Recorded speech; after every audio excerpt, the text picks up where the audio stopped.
Coach, nakuha na natin una nating panalo sa PBA sa kapay pa ng San Miguel. Anong feeling na you finally broke through? Ito, nakuha na natin unang Ayun, panalo sa Python. number one siguro, papasalamat ako kay God sa opportunity na binigay ng Coach Dayong, good game.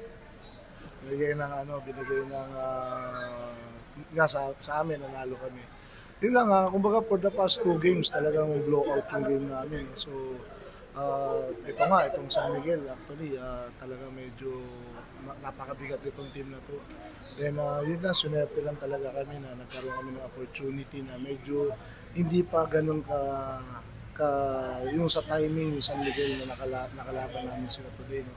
So kinuha lang namin yung opportunity na yun. At the same time, mga player is kumbaga gusto talaga nilang manalo. Kumbaga lahat sa kanila, i-credit lahat sa kanila. Kumbaga kami, nag-guide lang naman kami. Ako nag-guide sa kanila. Pero it's lahat sa kanila gusto manalo. Makikita mo from the first quarter up to the end, talagang gusto nilang manalo for tonight.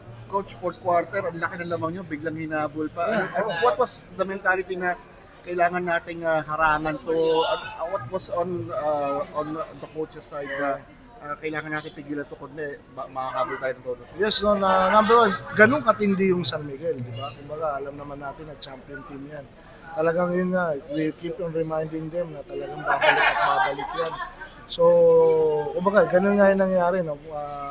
Fourth quarter, na-foul trouble yung import namin na kahit pa paano, at the same time na nagsushoot na yung mga 3 points sila CJ, saka pumapasok na rin yung mga pasa nila sa loob kay Junior. So, yun lang, hindi lang kami bumitaw. At the same time, talagang nag-concentrate lang kami talaga on defense. Kasi yun lang talaga magpapanalo sa amin for tonight's game. Yung defense lang talaga.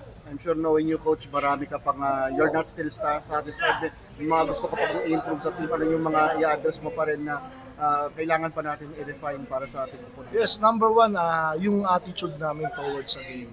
Number one, yun yung kailangan namin ma-correct sa kanila, mapaniwala namin sila na talagang itong team na to can win a game.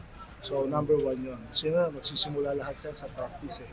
Then yun, concentrate talaga kami more on defense. Ang dami namin na-correct for the last 2 games namin na blowout kami. May mga department kami na magandang naging resulta today, lalo na yung pagbibigay namin ng mga pass break points, which is yun talaga yung ikinatalo namin for the last 2 games. Then ngayon medyo nag-improve, plus yung assist department namin naging maganda. Nagkakaroon na ng chemistry yung mga players at saka yung import with the local. So hopefully in the future games namin maging maayos pa, maging maganda pa yung chemistry namin sa loob.